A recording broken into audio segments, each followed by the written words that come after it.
দেখো আমি কিন্তু চালটা খুব ভালো করে মিহি করে গুঁড়ো করে নিয়েছি। আর এখানে আমি একই বাটিতে চিনি নিয়েছি। তো এই চিনিটাকে আমি এখন গুঁড়ো করে নেব। এখানে দেখো পাটিসাপটা বানাতে কি কি লাগছে, তো সেগুলো আমি তোমাদেরকে বলে দিই কি লাগছে। লাগছে চালের গুঁড়ি, যে চালের গুঁড়িটা তোমরা দেখে নিয়েছো আর আমি গুঁড়ি করে নিয়েছিলাম, তো সেটাই চালের গুঁড়ি।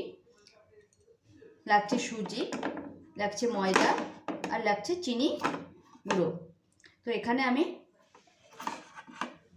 দেখতেই পাচ্ছ, এখানে আমি এক বাটি চালের আটা নিয়েছি।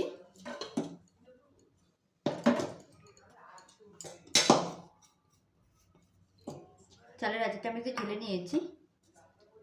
দিচ্ছি ময়দা, চালগুড়ির থেকে একটু কম পরিমাণে আমি ময়দা নিয়েছি। তারপর তার থেকে একটু কম নিয়েছি সুজি। তো এটা সবগুলো একসাথে দিয়ে দেব।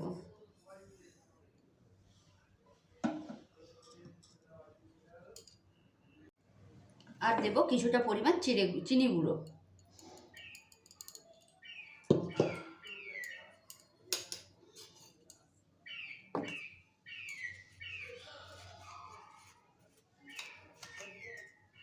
এখানে আমি 2 চামচ মতো চিনি গুঁড়ো দিচ্ছি।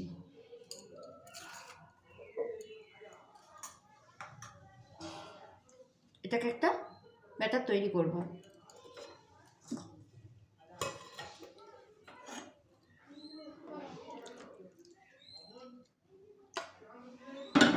আমি ব্যাটারটা তৈরি করার জন্য আমি দুধ নিয়েছি, এটা গরম করে আমি ঠান্ডা করে নিয়েছি। তো এটা আমি আস্তে আস্তে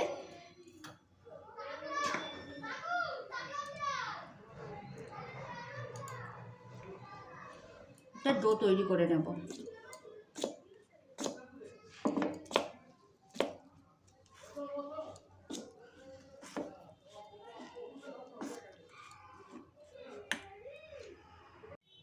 এখানে দেখো আমি দুধ দিয়ে এটা মাখিয়ে নিয়েছি, মনে হচ্ছে আমার একটু জল দিতে হবে, তো আমি জল দিচ্ছি। এটা এখানে হাফশো আমি গরম জল দিয়েছি, পুরো একদম কাঁটা ভাঙার মতো। এখানে আমি এটাকে ভালোভাবে নাড়িয়ে একটা ব্যাটার তৈরি করে নেব। তো চলো ব্যাটারটা তৈরি করে নিই, তারপর তোমাদেরকে দেখাচ্ছি। এখানে দেখো আমার ব্যাটারটা তৈরি অলরেডি হয়ে গেছে। তো কীরকমভাবে ঘনত্বটা হয়েছে বুঝতেই পারছো। এই অবস্থায় আমি অল্প করে একটু লবণ দেবো, এটা অপশনাল, তোমরা দিতেও পারো নাও পারো।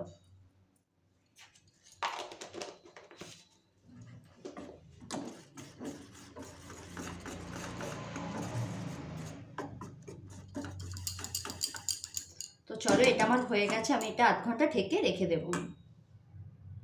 এখানে দেখো আমি কিছুটা দুধ নিয়েছি, তো দুধটা আমার গরম করা ছিল অলরেডি। তো এখন দেখো এটা আমি এই যে একটা আমুলের স্প্রে গুঁড়ো দুধ নিয়েছি, তো এটাও আমি দিয়ে দেব। এখানে আমি ক্ষীর বানাবো, তো দেখো আমি পুরো দুধটাই দিয়ে দিলাম।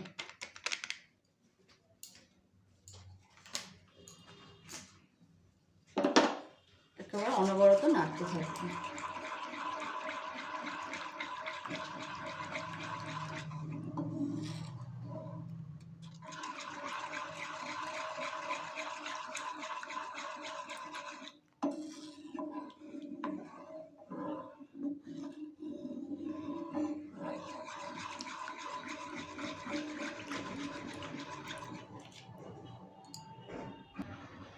এখানে দেখো আমার দুধটা কিন্তু অনেকটাই ঘনত্ব কমে এসেছে। তো এই পর্যায়ে আমি এখানে এলাচ গুঁড়ো করে রেখেছিলাম, সেই এলাচ গুঁড়োটা দিয়ে দেবো,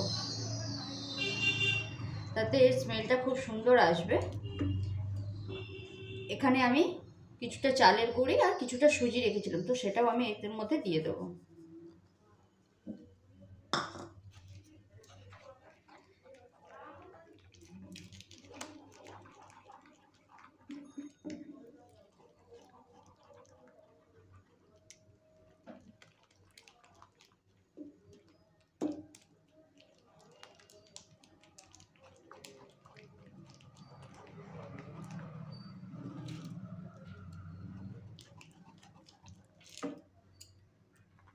এখানে দেখো এটা আমার কিন্তু অনেকটাই ঘনত্ব হয়ে গেছে। তো এই পর্যায়ে আমি একটু ঘি দিয়ে দেব, ঘি একটু দিয়ে দেব।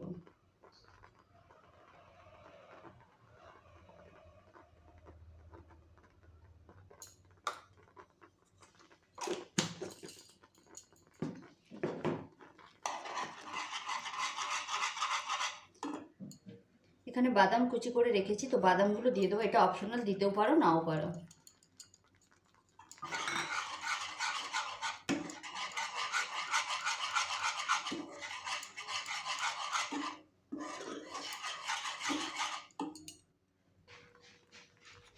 এখানে দেখো আমি 2 চামচ চিনি গুঁড়ো দেবো।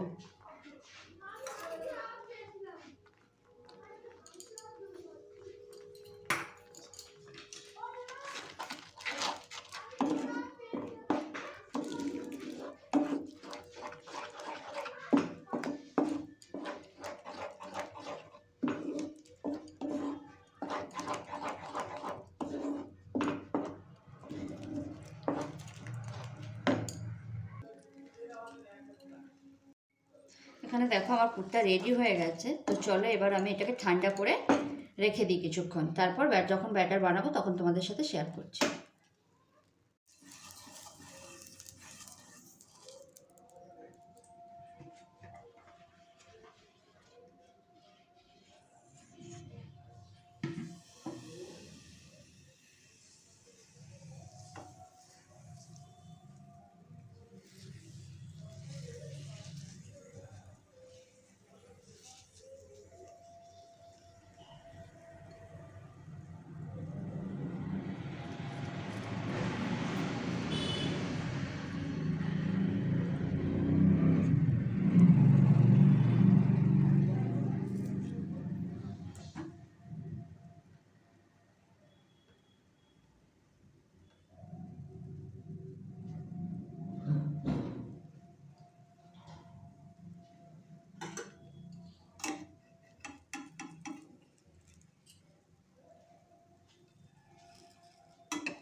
এখানে দেখো আমার কিন্তু রেডি হয়ে গেছে গরম গরম পাটিসাপটা। তো কত সুন্দর, কত সফট হয়েছে দেখো, আর নরম।